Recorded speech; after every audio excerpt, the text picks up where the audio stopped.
Hi hello అందరికీ. నిన్న night అయితే మాకు ఇక్కడ చాలా గట్టిగా వర్షం అయితే పడిందండి. ఇంకా వెదర్ కూల్గా ఉంది కదా అని మా హస్బెండ్ అయితే పలావ్ చేయమన్నారు. ఇంకా ఆయన్ని చికెన్ తీసుకురమ్మని నేనైతే పలావ్ ప్రాసెస్ అయితే స్టార్ట్ చేసేసాను. కొత్తిమీరలో చూడండి ఎంత గడ్డి అయితే ఉందో, దాన్ని అయితే మనం ఎప్పుడు క్లీన్ చేసుకోవాలి. ఎంత మట్టి వచ్చిందో నేను క్లీన్ చేస్తే కనుక ఇసుక మట్టి కూడాని. ఇంకా పలావ్ ప్రాసెస్లోకి వెళ్ళిపోతే ఇంకా ఆనియన్, టమాటో, మిర్చి, కరివేపాకు, కొత్తిమీర అయితే తీసుకున్నానండి. ఒక గ్లాసు రైస్ అయితే తీసుకొని వాష్ చేసేసి నానబెట్టేసాను. ఇంకా టమాటో, ఆనియన్ అన్నీ కట్ చేసుకుని అయితే సైడ్కి పెట్టేసుకున్నానండి. ఇంకా స్టవ్ మీద కుక్కర్ అయితే పెట్టి 2 స్పూన్స్ గీ యాడ్ చేసి 1 స్పూన్ ఆయిల్ వేసానండి.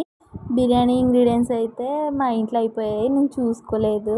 ఆయన ఏమో బయటికి వెళ్ళిపోయారనమాట. ఇంక సరే అని సరిపెట్టేద్దామని ఇంకా స్టార్ట్ చేసేసాను. ఇంకా జీడిపప్పు పలుకులు అయితే వేసానండి 4. అవి కొంచెం రోస్ట్ అయిన తర్వాత ఆనియన్స్ అయితే వేసానండి. ఆనియన్, టమాటా, మిర్చి అయితే వేసాను. అవి కూడా కొంచెం ఫ్రై అయిన తర్వాత 2 స్పూన్స్ గార్లిక్ పేస్ట్ అయితే వేసానండి, జింజర్ గార్లిక్ పేస్ట్. అవి కూడా ఫ్రై అయిన తర్వాత ఇంకా కట్ చేసుకున్న కొత్తిమీర, కరివేపాకు అయితే వేసి అవి కూడా ఒక 5 మినిట్స్ అయితే ఫ్రై చేశాను. అన్నీ ఫ్రై అయిన తర్వాత నానబెట్టుకున్న బియ్యాన్ని అయితే యాడ్ చేసేసానండి.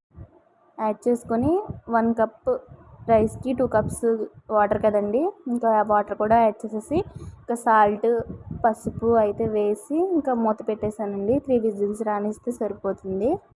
ఇంతలోకి మా హస్బెండ్ అయితే చికెన్ అయితే తీసుకొచ్చేసారు.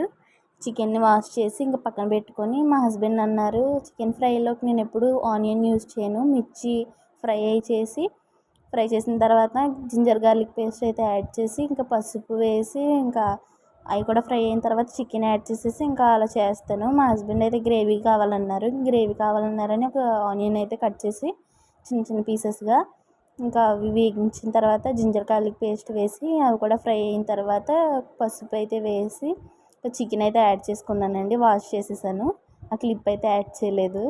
వాష్ చేసుకుని వేసిన తర్వాత ఇంకా అది కూడా ఫ్రై అయిన తర్వాత చికెన్లోంచి వాటర్ అయితే రిలీజ్ అవుతుంది కదండి, మూత పెట్టేసి మగ్గించి దగ్గరగా 1 స్పూన్ అయితే కారం యాడ్ చేసి సాల్ట్ అవన్నీ సరిపోయినాయి ఏదో చూసుకొని ఇంకా చికెన్ మసాలా అయితే 1 స్పూన్ వేసానండి.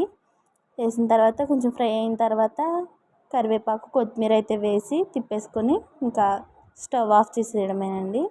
పలావ్ ఇంకా చికెన్ ఫ్రై అయితే రెడీ అండి. నా వీడియోస్ మీకు నచ్చినట్టయితే నా ఛానల్ని సబ్స్క్రైబ్ చేసుకోండి.